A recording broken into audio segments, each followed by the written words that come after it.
जय श्री राम दोस्तों, वॉक पे चर्चा में आपका स्वागत। आज की चर्चा पुनः एक बार नोएडा के भ्रष्टाचार पे। क्यों और कब से नोएडा में व्यापक रूप से भ्रष्टाचार शुरू हुआ? बात है 2008 की।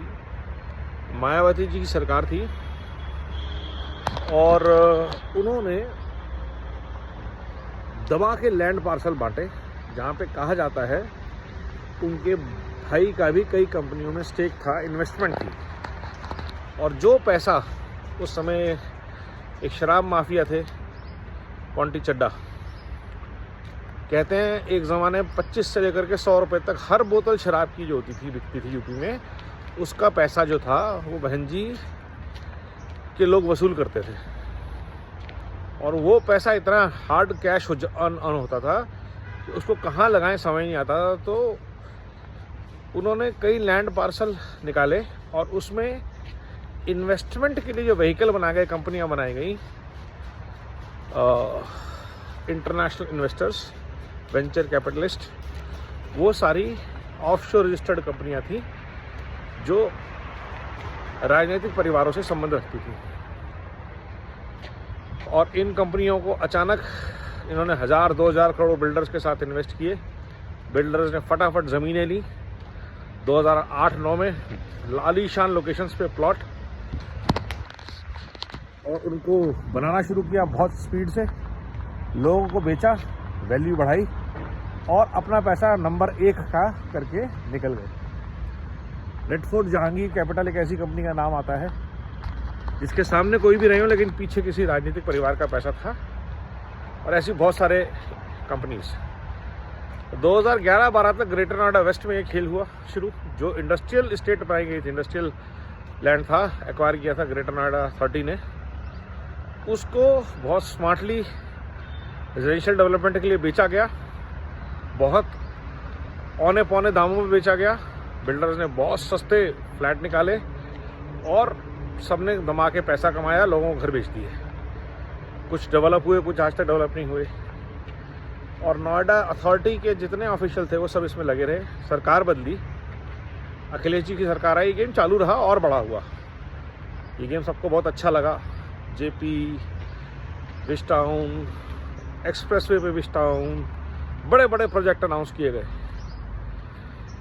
एक्सप्रेसवे की कहानी अलग है कि किसी को 100 रुपये तय हुए थे, तो उसने कहा जी मेरे को भी 100 रुपये चाहिए, तो टोल बढ़ा दिया गया। ये सब भ्रष्टाचार अंधाधुंध चलता रहा। और फिर 2016 में अचानक ये सब कंपनियां बैंकरप्ट होनी शुरू हो गई। क्यों? क्योंकि सरकार जा रही थी, सबने अपने अपने पैसे समेटे और घर खरीदारों को बीच में छोड़ के सब अपना अपना कंपनियों को लॉसेस में दिखा के बर्बाद करके चल दिए। तब तक बैंक्रप्सी कोड आ चुका था,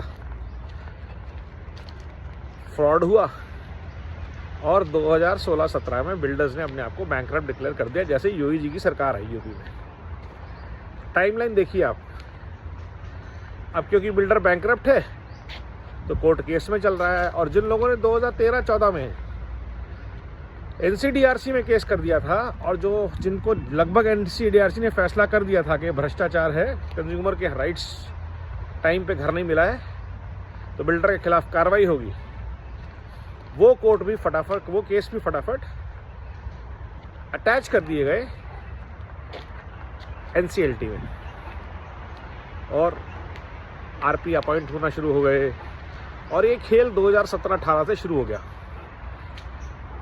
17-18 से लेकर आज 8 साल, आज तक 2009 से जो खेल शुरू हुआ था, जिसको 2012 में 11 में घर मिलने थे, आज 12-13 साल से वो लोग ईएमआई पे कर रहे हैं, किराए पे रह रहे हैं। जिनके घर मिल गए उनकी रजिस्ट्रियाँ नहीं हुई हैं और आधे अधूरे प्रोजेक्ट जिनमें बस लोगों को सिर्फ घर मिल गए, बाकी सुविधाएं डेवलप नहीं हुई। बिल्डर ने उन सुविधाओं के गलत सैंक्शन के प्लान करा के 2016 से पहले बेच भी दिए। ये सारा घपला करा के बिल्डर बैंकरप्ट हो गया और लोग आज की डेट तक लड़ रहे हैं, झगड़ रहे हैं कोर्टों में अपने मकानों के लिए, अपने घरों के लिए, जिनका पूरा पैसा लगभग 80-85% लोग दे चुके हैं। उन सुविधाओं के लिए जो लोगों ने जिसके पैसे दिए, जैसे क्लब, मेडिकल फैसिलिटीज़, जिम, अच्छी कम्युनिटी में रहने का सपना। और नोएडा एक बहुत अच्छी मॉडर्न हाई राइज सोसाइटी का गढ़, एरिया ऑफ एक्सलेंस बनने की पोटेंशियल वाला शहर बर्बाद कर दिया भ्रष्टाचार ने, बिल्डर के, पॉलिटिशियंस के और नोएडा अथॉरिटी के ऑफिशियल्स ने। आज क्योंकि योगी जी की सरकार है, मोदी जी की सरकार है, सरकार हर तरह के भ्रष्टाचार पे लगाम लगा रही है। और कल योगी जी ने बहुत अच्छा अंसल प्लाजा के ऊपर, अंसल वालों के ऊपर क्रैकडाउन किया लखनऊ में। तो नोएडा का जो बिल्डर माफिया है, एक बिल्डर के साथ तो हम ही लड़े हैं, 3 Cs, और ये 3 Cs करके जो भी हैं 3 व्यक्ति, निर्मल सिंह, सुप्रीत सूरी और विदुर भारद्वाज, इनके कांड सिर्फ नोएडा, सिर्फ कई कंपनियों के थ्रू हैं, सिर्फ हमारे साथ ही नहीं है। स्पोर्ट्स सिटी का जो कांड निकल के आया वो भी इन्हीं की कहीं पे उपज है, इनका लेन देन है। गुड़गांव में इनके ऐसे कई प्रोजेक्ट हैं। नोएडा का कोई भी प्रोजेक्ट इनका आज तक कंप्लीट नहीं है और ये बैंकरप्ट होकर पैसे लेके जा चुके हैं कंपनी में।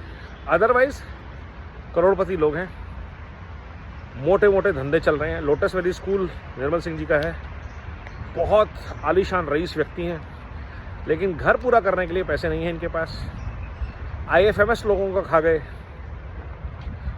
जिससे सोसाइटीज़ मेंटेन होनी थी, उसका नतीजा ये है कि लोगों को दुगना तिगना कैम देना पड़ रहा है इन सोसाइटीज़ को मेंटेन करने के लिए, क्योंकि 10, 12, 15 साल बाद इंफ्रास्ट्रक्चर वीक होना शुरू हुआ है। कंप्लीट नहीं था तो चीज़ों में खराबी आनी शुरू हो गई। STP नहीं चलते, वाटर ट्रीटमेंट प्लांट अधूरे हैं, पार्किंग खराब हैं, छतें लीक करती हैं, पपड़ियाँ उतर रही हैं, सीपेज है, और ये सारे चीज़ें लिंक्ड हैं भ्रष्टाचार से। तो योगी जी से अनुरोध कि नोएडा में बहुत ज़बरदस्त तरीके से क्रैकडाउन की ज़रूरत भ्रष्टाचार पे। और जो आपने डिसीजन लखनऊ के लिए लिया, ऐसा ही एक डिसीजन नोएडा, पहले सबके घर मिले, घरों की रजिस्ट्रीज हों, नोएडा अथॉरिटी अपना हक छोड़े किसी भी तरह की पेमेंट का बिल्डर पे, उन सबको कोर्ट में रगड़िए, आप कोई प्रॉब्लम नहीं है। लेकिन जो उन्होंने घर का पैसे दे दिए, उनकी एसोसिएशंस बनाइए, वो अपने घर पैसे से बनाए। कोई RP, कोई बिल्डर का दलाल, किसी की ज़रूरत नहीं है, सिर्फ फ्लैट मिले। और जो दुकानें हैं वो सारे रेजिडेंट एसोसिएशन, जो भी कमर्शियल एस्टेब्लिशमेंट है वो रेजिडेंट एसोसिएशन के हवाले हों, जिससे कि वो पिछले 10 साल का जो भी नुकसान है लोगों का, उसकी भरपाई करने की कोशिश कर सकें। कर नहीं सकते आप, लेकिन कोशिश कर सकें। बिल्डर के किसी भी तरह की कमर्शियल सेल करने का राइट नहीं होना चाहिए, और रेजिडेंट्स को पूरा राइट होना चाहिए कि उनके मकान पूरे बने और रजिस्टर करें। मैंडेटरी होना चाहिए नोएडा अथॉरिटी के लिए, नो इफ़ नो बट। कुछ स्ट्रॉन्ग मेजर्स की ज़रूरत योगी जी, और उम्मीद है आप 2027 के चुनाव से पहले, हो सकता है उम्मीद है इसी साल, इसको सॉर्ट आउट करें। उम्मीद ये है कि भाजपा के प्रतिनिधि पंकज जी, डॉक्टर महेश शर्मा जी इन मुद्दों पे जनता के साथ लगातार संवाद करेंगे, घर घर जाएंगे जैसे वोट मांगने के लिए गए थे, और लोगों के दर्द को समझेंगे और उसके लिए सड़कों पे उतरेंगे। नमो भारत, वंदे मातरम, जय हिंद।